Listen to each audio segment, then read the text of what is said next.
Hey guys, so it is your running day. So hopefully you are tuning into this warm up because you are about to go running and you want to make sure that you are opening up your hips, stretching your ankles, and all of that stuff so that you can make it through your runs as pain-free as possible. And a lot of times what I find is that people aren't properly warming up.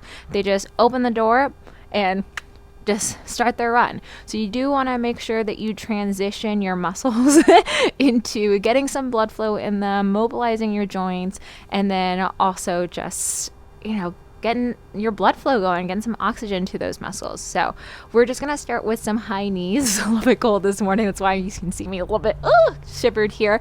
But we're going to start with some high knees here, some high knee marches. So however you want to do your arms, I'm just going to lift one leg up, lower down, other leg up, lower down. And actually, when I do my high knee marches, and I set it up this way so that you can kind of see me, I pick like a line way, this area right here. So it'd actually be a walking in place, lifting one knee up at a time as I walk all the way down the area. And then I'm going to do it back as well. So high knee, high knee, high knee.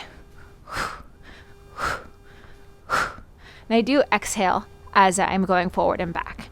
And I do this like a couple times, 2 or 3 lengths. But you're also more than welcome to do it standing in place, which the next one I will do standing in place. Once you've done your high knees, we're going to also open up to external rotation, and we're going to lift upwards towards the side. So I'll do side profile view to the corner. To the corner. So I'm already starting to mobilize my hips in an external rotation.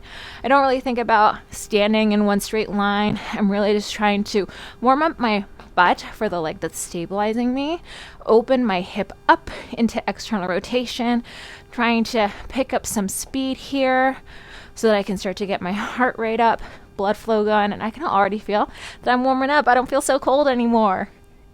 Last 2.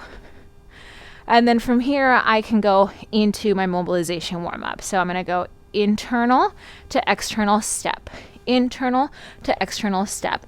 I'll do it front view so that you can see. When I lift my leg up, I take it across my body, and then I go to the corner. Naturally takes me a step forward. Open, out, across, out. So you're going, like I said, internal, external rotation of your hips. So even though most of the time we're just running in a straight line, you do want to make sure you have your internal and external rotators on because they help you stabilize your hips. They help you stabilize your pelvis. That's going to help you minimize your hip pain, your lower back pain, because there's all these other muscles, not just your quads and your butt and your hamstring and calves that are working as you run. And like I said, same thing. We are going a couple lengths. And you can do the internal rotation too. The internal rotation would be, you would start from an out position and then come in. I don't really do that one. I just do the out one because I personally need help with getting more external rotation and activating through my outer hip muscles. Now that I'm a little bit more stretched out, I can go into my walking quad stretch. So I stretch as I take a step forward. Another variation is you could reach up on the diagonal as you take your quad stretch. You want to be mindful though, I stick with just this one because as you reach, notice with mine that as I reach, my knee bone kind of goes out, and I want to keep my inner thighs connected because that's going to help me stretch more of that front quad muscle.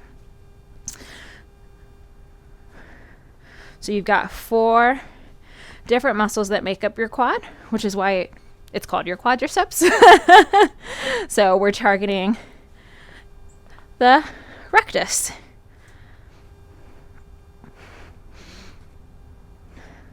Still walking forward, walking backwards. And I just do this for a couple lengths. And now I'm starting to get a little bit more stretched out, a little bit more warmed up. Maybe I could add in that reach, but I'm going to stick with this variation for right now, for today.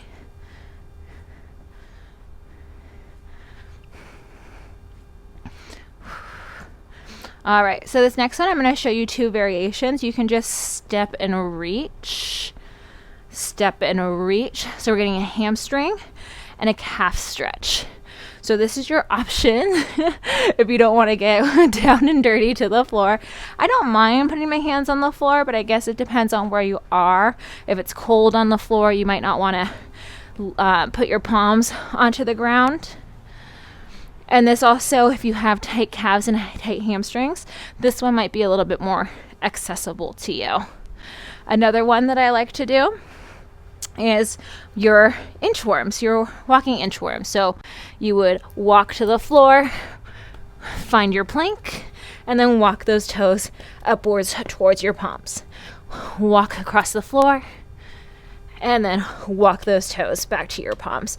So once again, still stretching through the calves, still stretching through the hamstrings.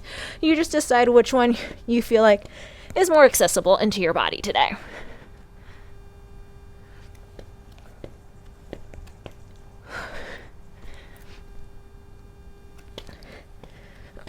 And then when you're done, you just roll on up. Woo! All right, I don't do too many of those. If you're doing the walking variation, I would do a little bit more, but the planking one, because it is full body, it warms you up pretty quickly.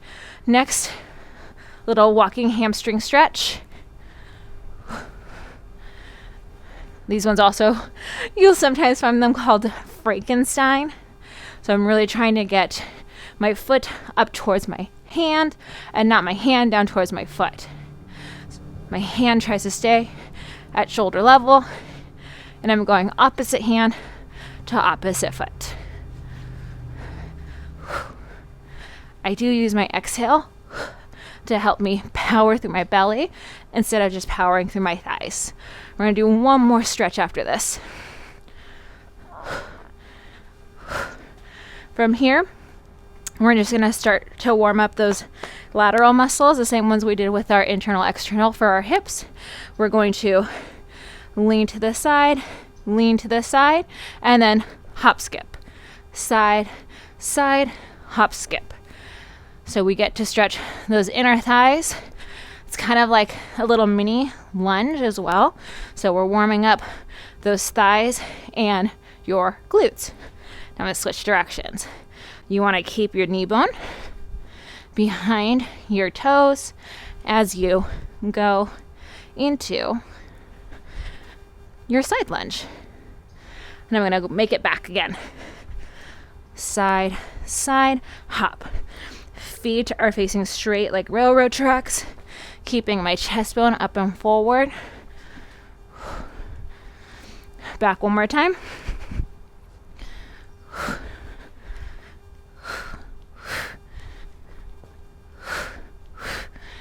Awesome. And you guys should feel, I feel much warmer. You should feel warmer. You should feel like you're much more looser, mobile to start hitting the pavement and getting your interval run on. Have a good run, you guys. Make sure you are warming up. And if you have any questions about this warm up, or if you need something that's a little bit extra, a little bit longer, let me know. And I'm more than happy to give you some more suggestions. Enjoy your run, and I will see you in your Pilates workout later.